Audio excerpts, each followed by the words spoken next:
Hello guys, this is Good Like, and we're back to another Rant Souls episode. Yeah, this is not gonna be called Rant Soul, or is it gonna be Rant Soul? There's gonna be like, every few episodes. I still haven't edited any of this. I've just finished editing episode 7, and then I recorded all the rest up to this point. Not in one sitting, of course. It's many days have passed. I don't know. I didn't have the energy to edit, but I had the energy to throw myself at a game, so that's what I did. Now correct me if I'm wrong, and there's no need for you to do that because I'll look it up myself, but I believe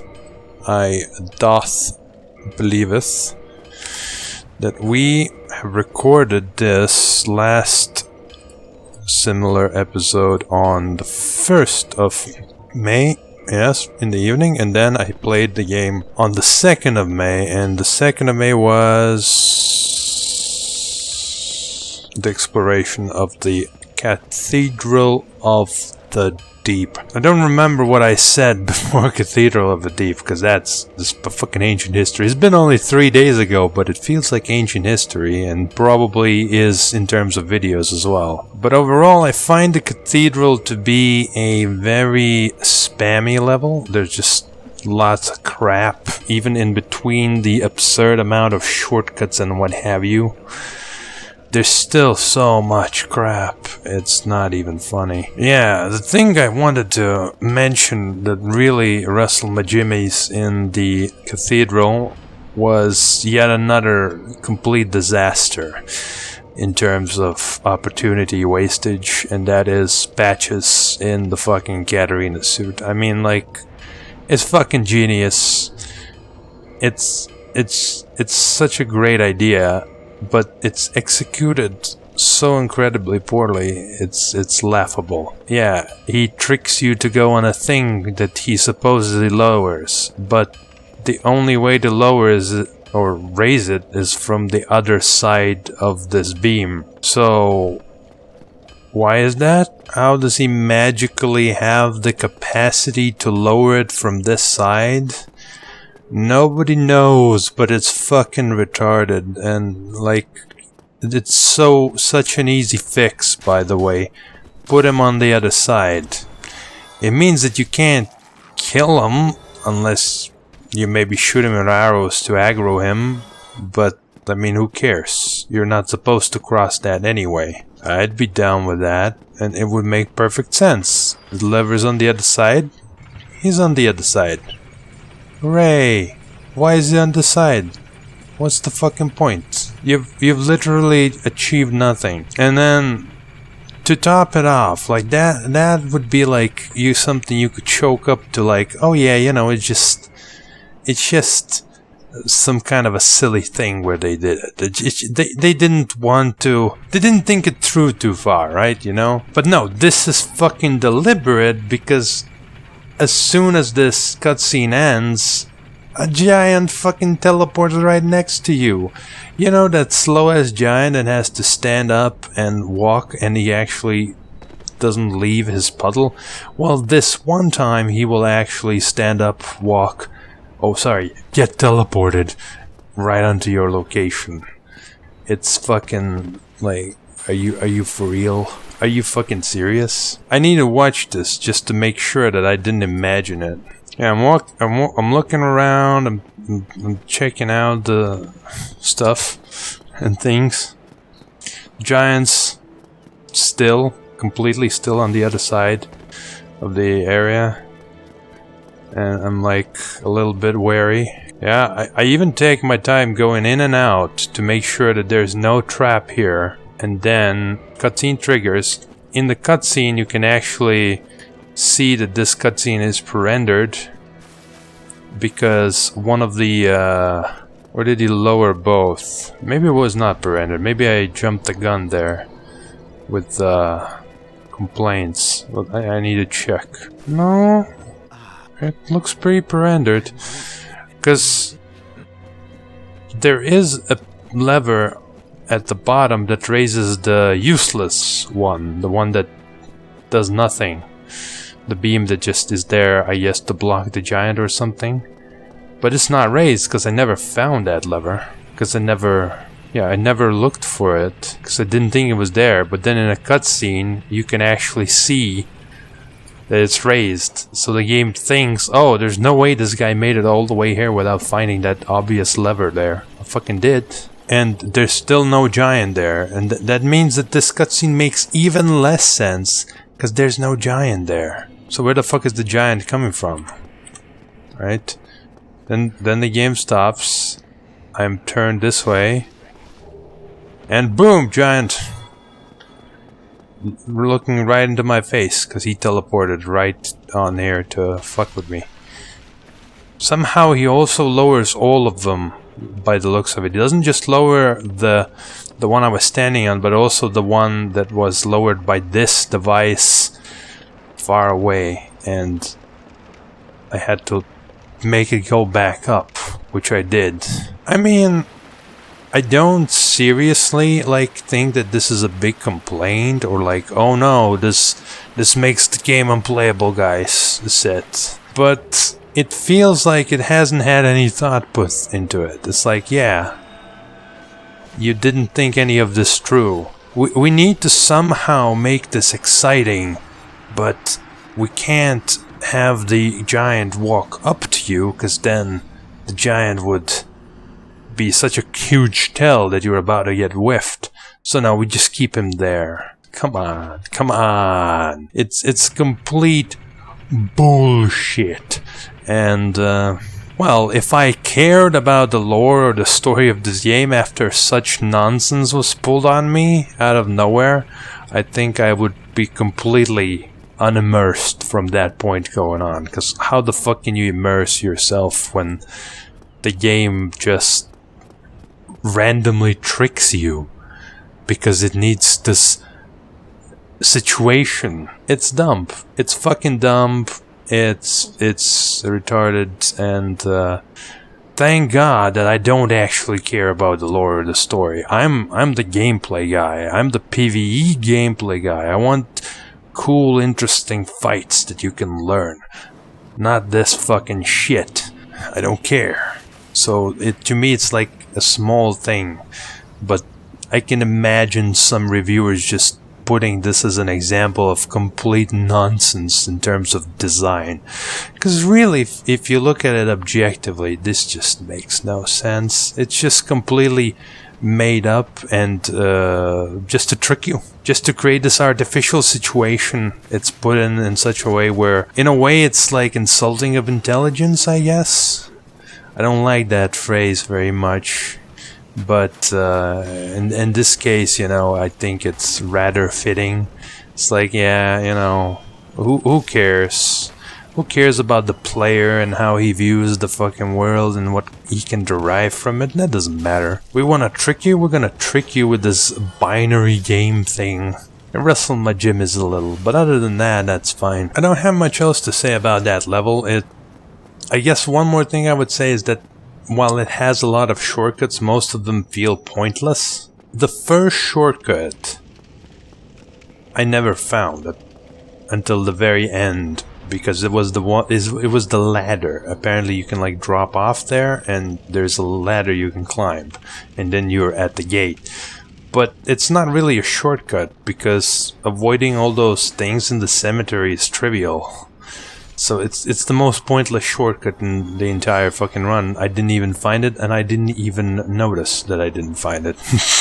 It didn't feel like having a shortcut there would have saved anything for me. But then you have this whole gauntlet across the rooftops that goes on for fucking forever. You could contrast this with Anor Londo rooftops, which, well, for one thing, Anor Londo rooftops is a lot more nefariously hidden.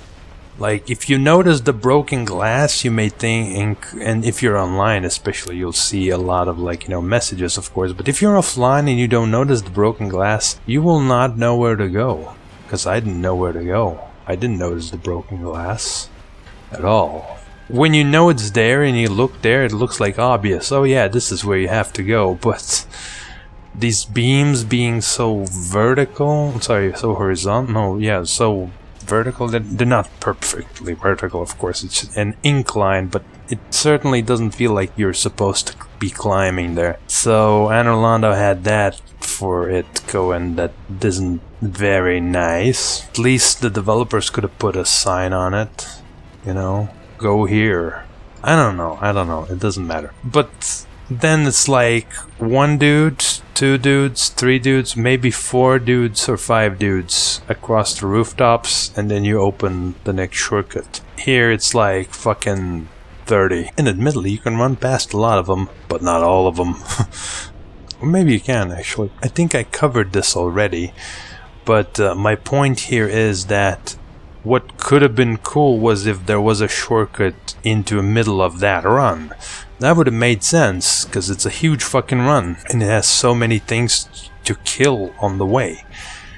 But no, you get a shortcut after it, and then beyond that point, the amount of enemies is staggeringly reduced. At least in a sense, like even if you take all the enemies in between those parts at that point, it's still only like 15 at most. A lot of them are spaced out in such a way that they don't actually all aggro you at once at all. You could run past half of them and they won't chase you, unlike on the rooftops, where you basically have to jump in a particular way to have them, you know, be lost. Yeah, and beyond that point, like, shortcuts are aplenty. Just a couple of enemies, you kill a couple of enemies, or you even completely avoid them by fucking walking, and here's another shortcut. Here's another shortcut. Here's another shortcut. What? This isn't good design.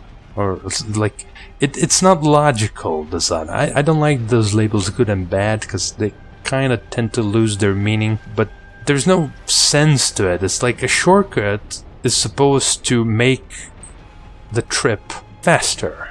Or simpler, at the very least. More than half of the shortcuts in that particular level just don't do anything almost. I mean, it do a little bit here and there, but egregiously, one part of that level clearly could have used a shortcut, but didn't seem to have one. Unless I missed even one more shortcut, in which case, well, all of what I've said is invalid. But yeah, it feels like that it's way too long of a trip, and could have used a shortcut in the middle of it. Maybe in that room, you know, like that room. So if you trace back from the door that you opened to enter the cathedral proper, you have 2 dudes to the right, the super fast ones. Then if you go down the stairs and go right, there's the axe dude and a bit of ambush, and a lot of ambush, and there's like stairs and you go off top of this room. So that room, the one in which there's 3 ambushers, that's the room I'm talking about. That could use a shortcut there. Maybe there is one and I just didn't find it. I mean, it clearly wasn't obvious. If it was there, it should have been very obvious. Like, the rest of the shortcuts are pretty obvious.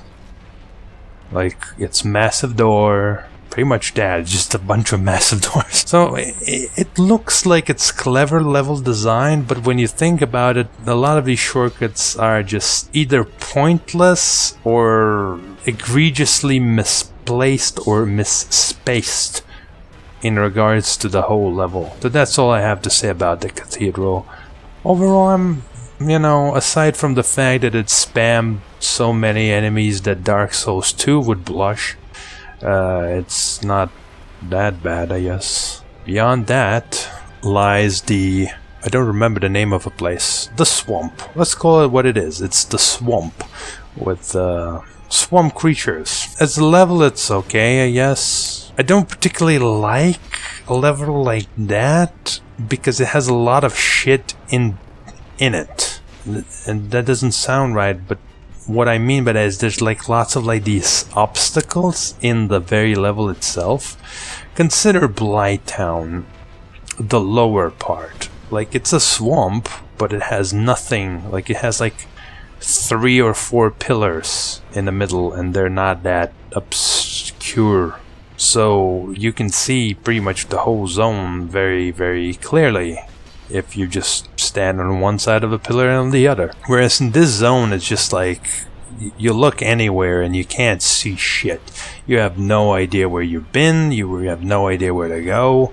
There's a couple of landmarks that kind of guide your way, but they also kind of look the same, really. I mean, it's not bad. It's not like it's bad, I just don't particularly like the level. That doesn't mean it's terrible or poorly designed and doesn't have logic or consistency or whatever. It's just not a level I enjoy personally. And then we come to the no, actually, not the bosses, but the Black Knight. Yeah, I said it when I met it, and he fucking jumped, attacked me or something with tracking. That there goes interesting fight. I didn't want to fight him after I saw that. It's like, what's the point? That's not a Black Knight. That's something else. It looks like a Black Knight.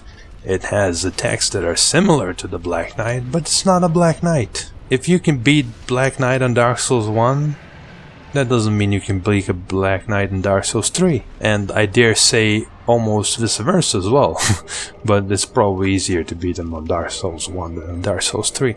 Either way, the point is they're two different things, and even if they look the same, the moment I realized, oh, it's just another enemy that just tracks you forever and just uses the same attacks, just maybe slightly differently. What's the point? I don't want to fight them. They're not interesting because they're basically the same as the rest of the enemies. They don't have anything unique about them. Just a guy that tracks you and runs around a bit if you run away. Yay. Has a shield, probably. Have fun with that without lock-on. Even with lock-on. Jesus. And then we come to the Abyss Watchers. I was pretty pissed at the Abyss Watchers. Because, once again, the game has a perfectly amazing idea, but doesn't deliver on it at all. It's like, it's a boss fight where there's many dudes, and all of the dudes are fighting each other. No, they're not.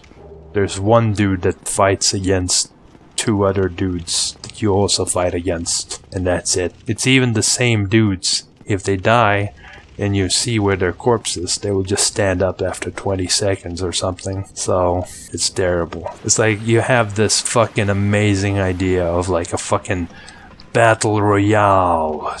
The fucking winner takes it all, and you keep spawning fucking knights, so there's a lot of them, but they're all fighting each other and occasionally going after you, and you have to avoid the ones that are going after you and wait until they weaken themselves out and then maybe hit the real one or whatever, if that's even a thing at that point. I don't know. It's just so cool, and they didn't do that. They instead just opted, let's just have a bit of a fight against the PvP style enemy. The reason I say it's PvP style because he dodges. Bosses don't dodge, pretty much. They can jump around and shit, but they don't dodge, not like this. And like that immediately is again a boner killer for me. Like,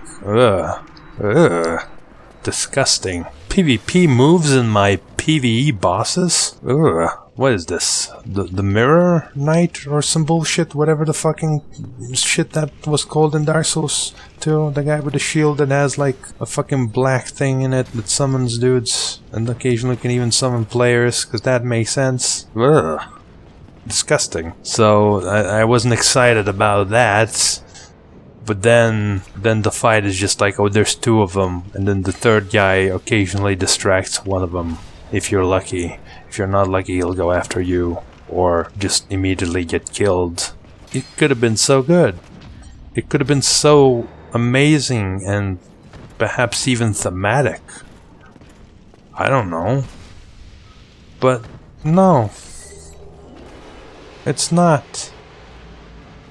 It's just an annoying fight with two dudes and occasionally a third guy that helps you a bit. That's all it is. And I guess if that's all that was, I guess I would still be like, meh, it's just another random run-of-the-mill boss. Who cares, right? No, when that phase ends, you have a second phase with the fucking fire damage 1 versus 1. Meh, just a lot of meh. What's beyond that? The catacombs? I pretty much ran through the catacombs. Because it was yet another level with just a billion mobs. If I could one-shot those mobs somehow, I guess I would actually bother to fight them. But I can't. So I ran through. What's the point of fighting a horde of enemies that doesn't give you anything you want? Isn't all that interesting to fight, because it's all just literally the same reskinned enemy with slightly different timings. Oh, he has a sword. Yes, how he's gonna attack and what moves he's gonna use. The same fucking ones. Oh, he's dual wielding. Better watch out for his spinning attack, because no enemy does that. Oh no. Oh, it's a knight with a sword. Pfft. Get stabbed. I'm sure there's a lot of differences that if you really look into it, there are a lot. But I don't care. They're not different enough. You want to see different? Consider the catacombs of the original area. First of all, the skeletons keep respawning, so you don't even want to kill them. You want to run past them in the first place. Second of all, they usually are the same, but they use different movesets, different completely. I mean, I didn't have a good chance again. Maybe these skeletons also have the similar movesets, but who fucking knows? Then you have the necromancers that shoot things, and then you have wheel skeletons at the bottom that are wheel skeletons.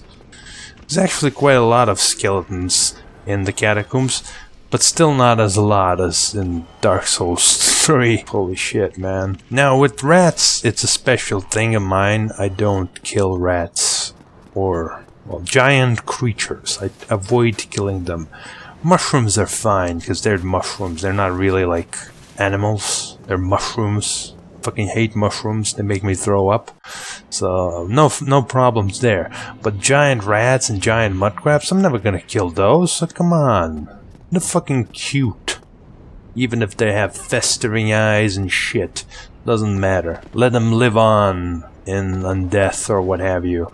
So, either way I would have skipped those. There's no two ways about it. I mean, I don't think it's fair to say that every enemy you encounter in Dark Souls is the same. I think that is oversimplification, and I don't think you should take that literally. But what I mean is that you will engage most of them in more or less the same old way of, you know, wait till they whiff something and then hit them. Yay. It's not different. Like, wheel skeletons are different because they move fast as fuck. Skeletons in catacombs are different because they resurrect, kind of. There's a difference in the way you engage with them, even if, you know, the movesets are different. It doesn't matter, because every single time you will apply the same old strategy. Watch the moveset, figure out where it fucking whiffs, attack him when he whips. Repeat that about 5 times, because fucking sponge enemies that have super health for no reason. So, instead of doing that, and doing that over and over again a humongous amount of times, I just skip them. It's faster, more efficient, and gets me closer to the ending of the game, which I cannot wait for now. It cannot come soon enough. The ending of this game. Oh yeah. Oh yeah. The High Lord Wolnir or something. Whatever. Bed of Chaos version 2.0 or something. And then we have the valley, where once again we have a giant rodent-like creature that I'm not gonna kill, because it's a giant rodent-like creature. Even if it did fucking ate me once, I don't care. And yeah, again, more spam of enemies on the streets. Admittedly, it's almost slightly less. I think that's because they're just more clumped up rather than all over the place. So it feels a little bit less spammy, but at the end of the day, it's just still a huge amount of enemies between you and the fucking end. Then we arrive at Mr. Pontiff Sullivan. If you haven't noticed this entire video, I'm just like sounding dejected maybe, or something, for lack of better explanation, and it's because of fucking Pontiff Sullivan. Pontiff Sullivan is literally the epitome of what has become unbearable for me in Dark Souls sequels. It embodies it 100% in every single way. I don't think there's gonna be another boss in the game that has this property, like that it's that ridiculously shit. So what's the problem with Pontiff Sullivan? There's a lot of problems. I think I've made a list, but it's probably not even a comprehensive list. So obviously he attacks a lot. He has basically infinite stamina. In fact, scratch that, he has infinite stamina. I know this because one time he unleashed his 6-hit combo and immediately followed with another 6-hit combo. I fucked up in both of those. I still survived the first one, but then I died to the second one because I can only assume I was shocked in disbelief that the game would have the audacity to do that. At least try to pretend that this boss is fair, you know, by making him never have 2 of these super duper combos in a row. No? No, I guess not. I guess fuck that, right? I need a sip of water. Other than that, he features the good old super fast attacks that just come out of nowhere. If you happen to stand at a certain angle, you won't get hit by them. But, well, he's too aggressive to actually meaningfully position yourself in this fight. So, it doesn't matter. But that's like the least of my worries. Here's some annoying bullshit crap like input queue deaths. Basically, you press dodge, but you whiffed it. So you get punished by being hit and staggered. Happens. What are you gonna do? Oh, but wait! The game is fucking retarded, so it remembers your dodge input and dodges after you're done staggering, which can be like a second later. And wouldn't you know it, Pontiff is programmed in such a way, his combos are in such a way, like pretty much everything else, that if you whiff certain attacks, his follow-up attacks will hit you after the dodge expires. So you're gonna get hit, if you whiff, you get staggered, then immediately follow up with a dodge, and during the cooldown of the dodge, before you can do anything else, you get hit again. And there's nothing you can do there, basically. Other than, of course, never whiffing a single attack. Yeah, well, what's the big deal, man? Just dodge every single attack from an enemy that has infinite stamina. Admittedly, if you dodge these attacks perfectly-ish and do not waste a single point of stamina, I think you can, in fact, dodge them all indefinitely. At least I could because I had the stamina increased regeneration. I'm not sure if that's impacting this or not, but that does feel like that. So you could almost say that it's fair, because, you know, he has infinite stamina, you technically have infinite stamina if you play perfectly. Oh dearie me. I think I'm gonna touch upon that, because this is important difference between 2 aspects that may seem same. At this start of this video, not the very start, but somewhere within the first 10 minutes, I said that I want bosses where I learned something. So you might come and say, well, this boss, oh my god, you have to learn this boss in order to beat him. Isn't that like the perfect boss for you? No.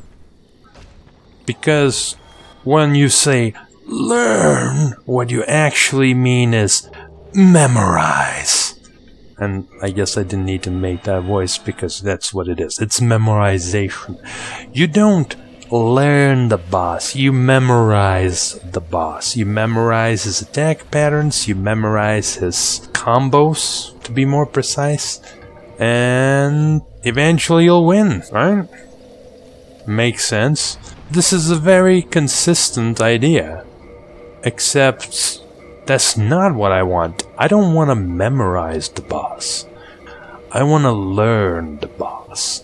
And the difference here is that learning is about making observations and seeing patterns, whereas memorization is just, getting very specific things down into your memory. So, what I really want is a consistent logical framework throughout the entire game, which I can learn as soon as the first level of the game to a great extent.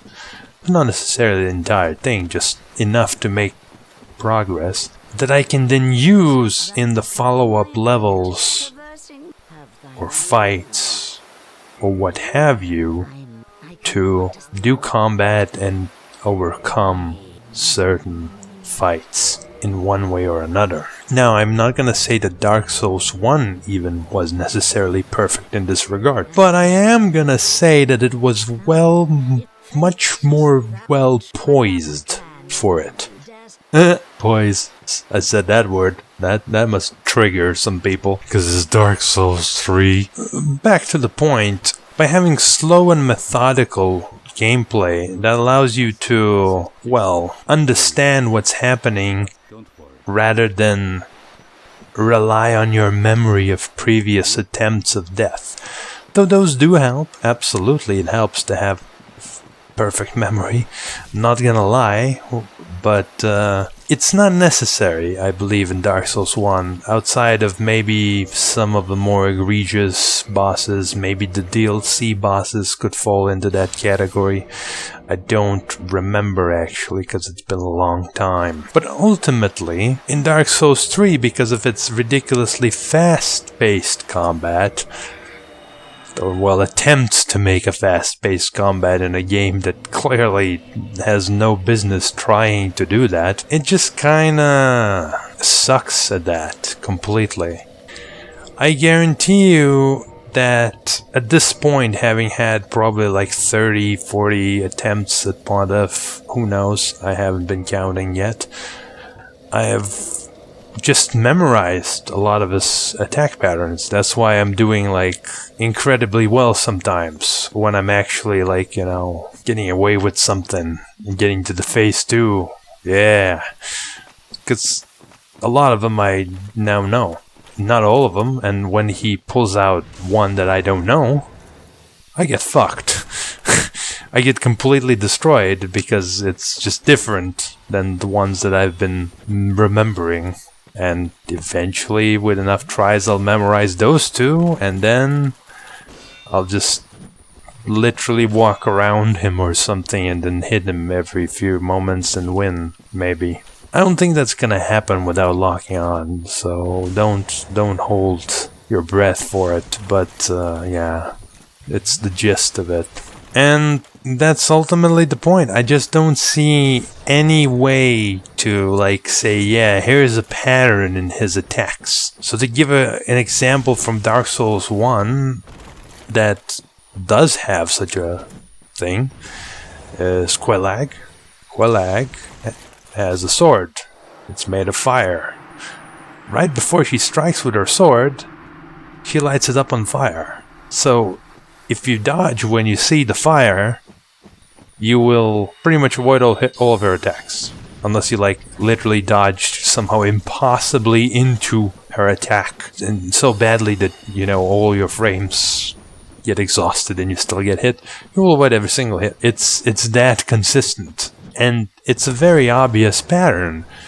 In fact, you can even see this pattern in the enemies before her, where the bug things that are at the bottom of the swamp, They pull out the fire and then they strike. What's the equivalent of that in Pontiff? Maybe I'm just incredibly dense somehow, and I didn't notice such a pattern in Pontiff that I would potentially have learned from the previous enemies, which I skipped because they are just annoying and go spin around a bit. But I don't feel any of that from Pontiff. Again, maybe just me. Go ahead and tell me if I've missed something incredibly obvious, maybe due to skipping too much.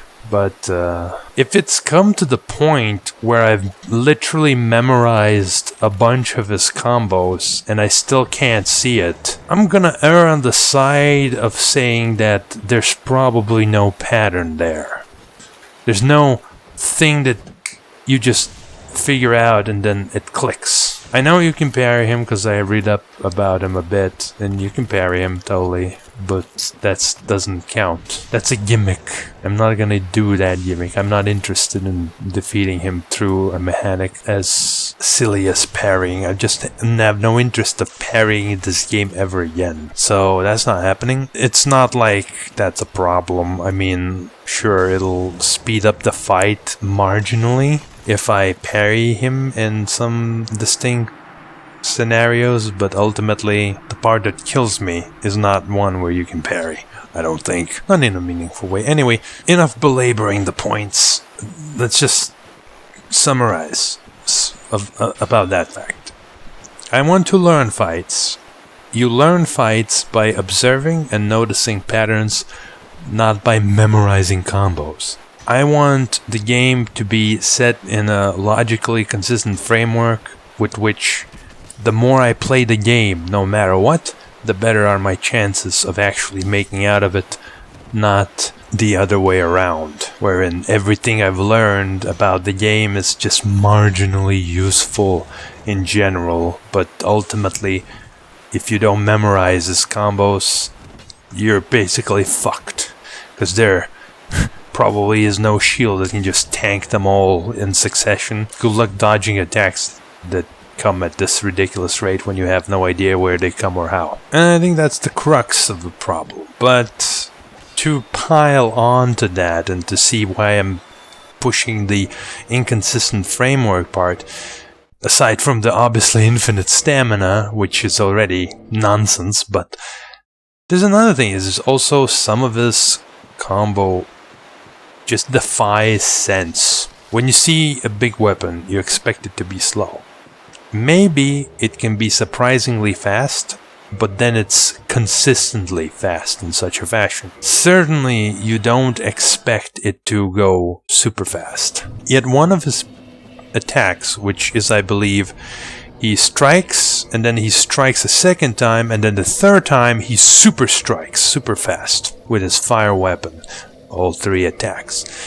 And that just makes no sense. It's literally like I said, strike, super strike, strike, super strike.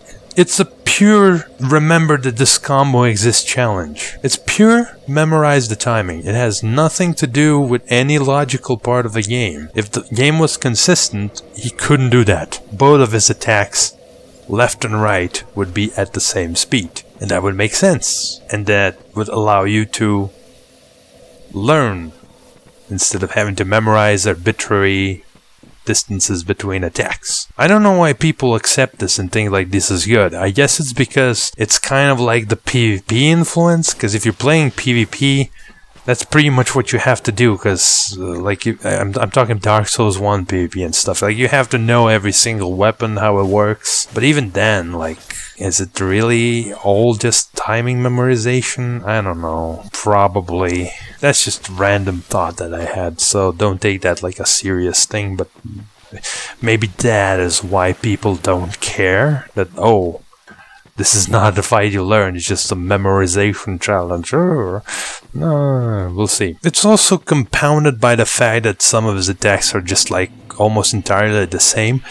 The two attacks that he does involve him immediately dodging behind you. And I finally noticed, and I'm not 100% sure I'm true, but it does seem to be the case, that as he dodges behind you, if he pivots towards your left, he will do a sword slash, which is fast.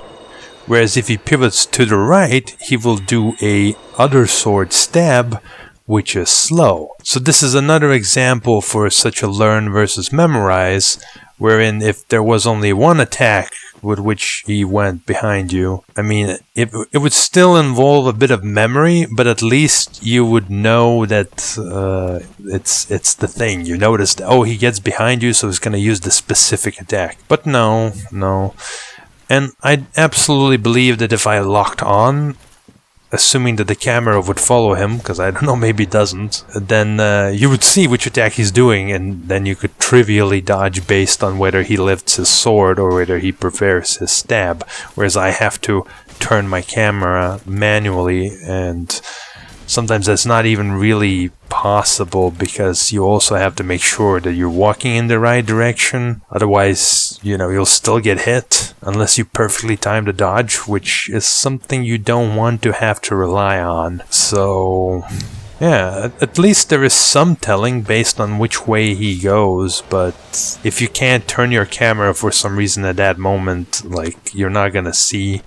And he even grunts pretty much the same way when he does it, so you can't even use audio feedback to like separate the two. Maybe there's some kind of like minuscule delay, but it's clearly too small to be useful in practice, because I haven't been able to tell in 30-40 tries. So let me be clear, if something after 30 or 40 tries of a boss fight is still unclear, the boss fight sucks. Like, it sucks. Before we continue, I must mention that I tried a couple of times using a mod which separates the dodging and running button, allowing you to have more reactive dodges, but I opted to not use it ultimately because I didn't notice a big difference. Basically, I think there are a few times where I would have been able to dodge had I had this functionality, but they're very few, and more than likely they may have still been hits anyway.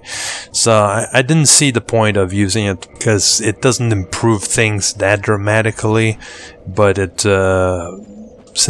then you need another button for running because it's separate from the dodge button, and that's annoying to deal with, so I ended up opting to not use that. Why I brought this up is it's just saying that, the way I'm playing introduces a lot of these minor delays, technically, into my gameplay, like, the camera movement, the repositioning, the everything, the dodge being at the lift off of a button instead of when you press it.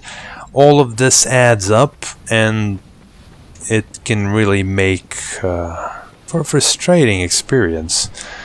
But I'm surprisingly zen about it, I guess, because I'm just disappointed and I don't care that much anymore. Anyway, this is still just like criticisms of the first phase, but then it has a second phase, which again is incredibly fucking annoying for learn versus memorize, because you now have a whole new set of movesets that you have to memorize that you didn't do before, that you can't learn anywhere else, so you have to pretty much restart your dying cycle. And that's if you make it to the fucking second phase consistently, which is not guaranteed at all in a fight like this. To give another example how there's like this complete memorization versus learning thing, as he changes the phase, he grows wings. Previously, the enemies, when they grow wings, that's a perfect opportunity for you to come in and hit him a couple of times. Because they're transforming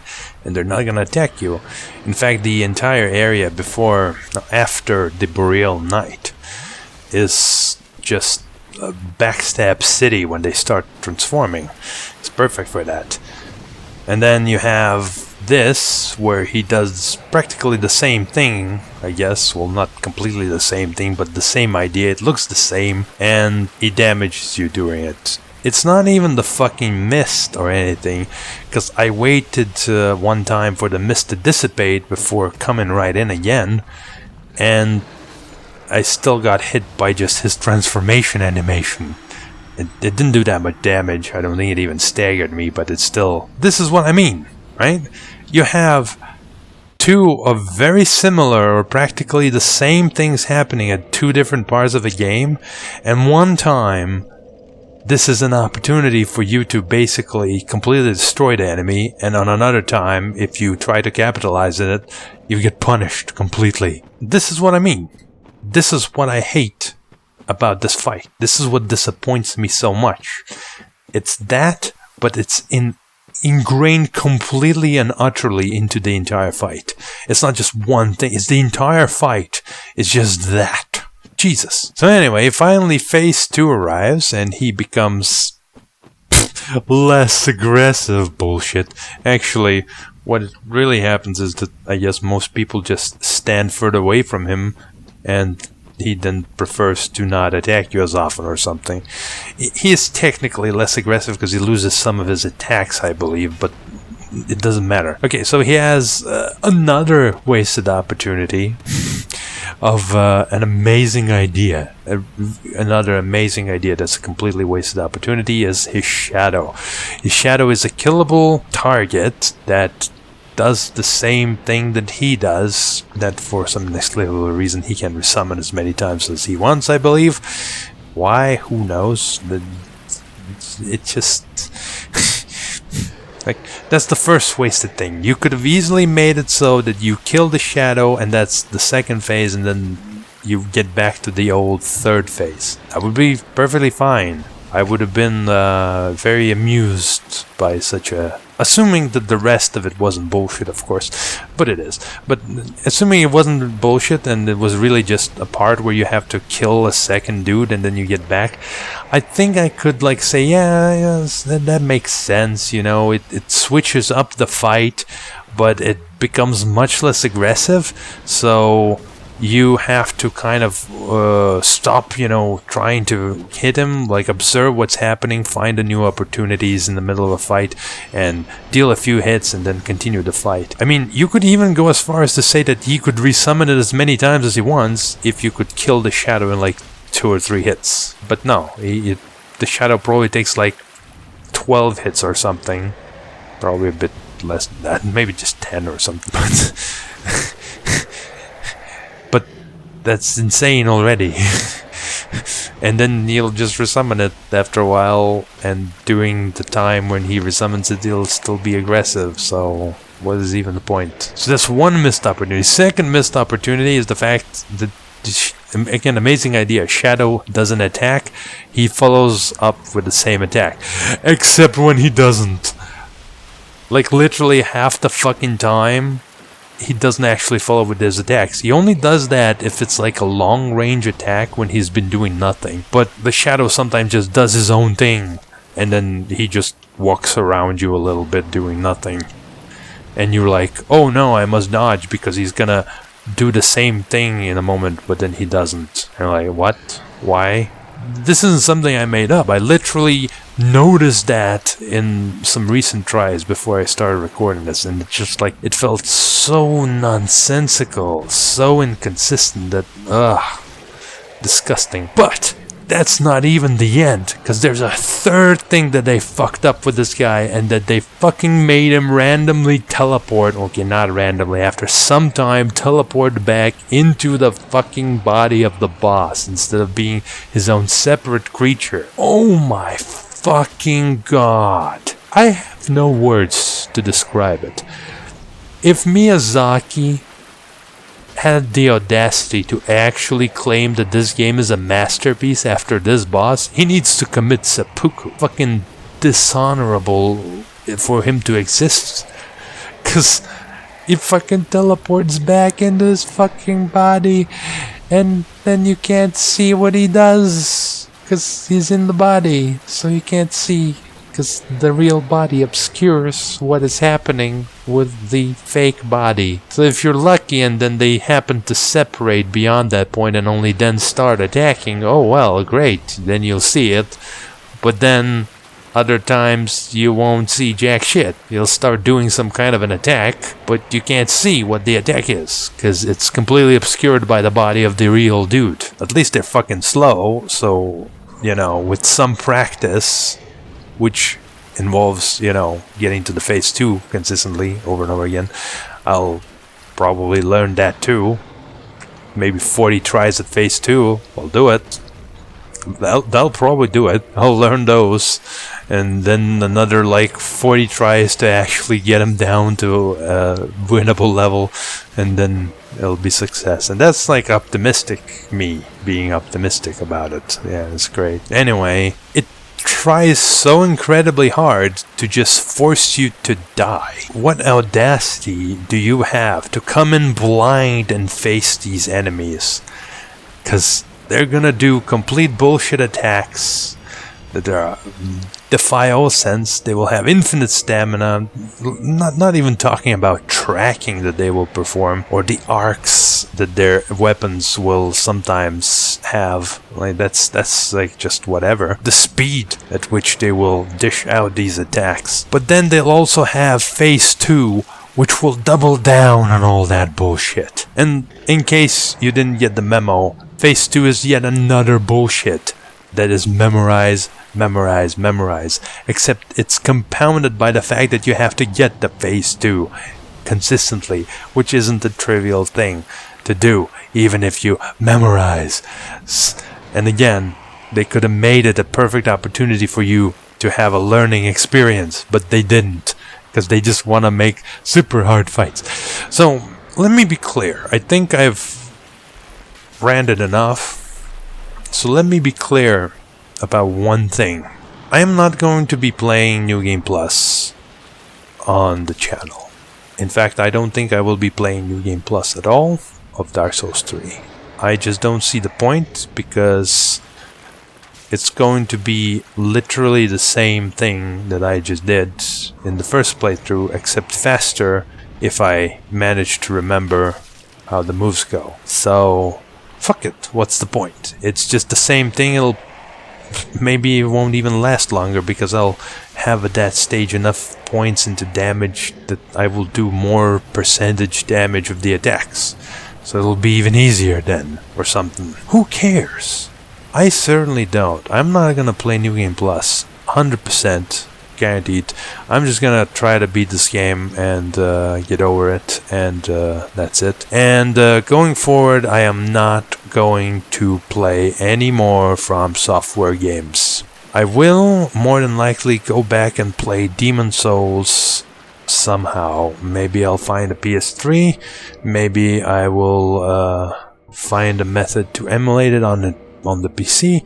I don't know, but Demon Souls will more than likely be the last From Software game that I will ever play, because to me it's become clear that they are moving away from the formula of games that I want to play. And if this 1 hour long rant has not shown you what I want from a Dark Souls game, or games in general really, then, well, I don't know, we can discuss it in the comments. I'll try explain myself even more. But one thing is clear, Dark Souls sequels, or even Soulsborne and whatever else they come up with sequels, are not gonna be those games. So I don't see any point in paying for them or playing them if it's just gonna be this. I'd rather just watch someone else do it for me. Quicker, faster, simpler, and more entertaining to boot. Of course, this isn't like the ultimate decision. If they ever come out with a game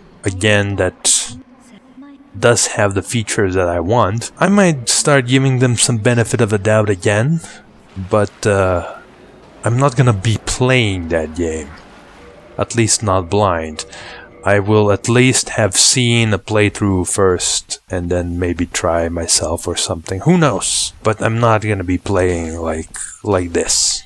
This is the last game before Demon Souls that I will do so. And who knows? Maybe Demon Souls will also suck. It's possible, but somehow I don't think it'll be quite as bad as these amazing nonsenses. I don't hold it against them. They clearly just have a certain type of game that they want to make. It's just not one I want to play. And hopefully there's not going to be any more of such games with the Dark Souls moniker. So I will not be, how to put it, invited to play them in the first place. There's Bloodborne, who poo, which I assume has different combat mechanics that maybe better support this type of a game in the first place.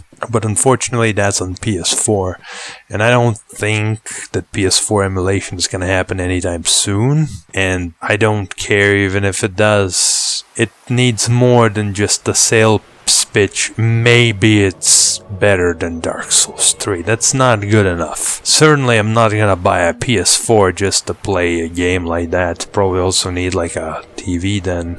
And fuck that. I have a PC, I play games on the PC. You don't release them for me, you can go PP. Yeah, there we go. Anyway, enough ranting. I made my point. I've come to terms that Dark Souls is not the same game it used to be. It's moved on to different kind of gameplay. Gameplay that I don't particularly enjoy for a myriad of reasons that I hopefully explained. And I believe I'm repeating myself now, but I just want to make that clear. And I just have to move on as well to greener pastures, to other games, if any. Thank you guys for watching, and I'll see you later.